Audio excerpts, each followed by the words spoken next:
المطاعم حق علي عربي، المطاعم العربية في أمريكا يأخذ الدجاجة الحنيذ ويبيعها ب $18، ولما تصير تأخذها من المحلات الأمريكية ب$5 ب $4.99، وهي دجاجة حنيذ نفس الدجاجة، إلا أنهم يقولوا إن هذه حلال، وللعلم أن المورد واحد، نفس الوير هاوس ونفس الموزع ونفس كلهم واحد، والدجاج اللي يوصلين واحد، هذا ب18 لأنها حامله الراية الإسلامية، وهذا يعني نصرانية.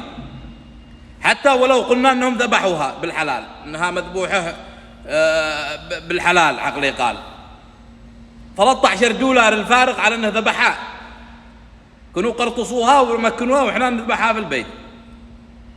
لا تكونوا تستغلوا الدين، تأخذوا كثير من المطاعم معبان حكاشي، يصير يأخذ الدجاجة من المحلات الأمريكية ويجي ينجحها في المطعم حقه ويبيعها ب18 على أساس أنها حلال. لا عاد ننبشي المطاعم ذا الحين ولا عاد نذكر بالاسم.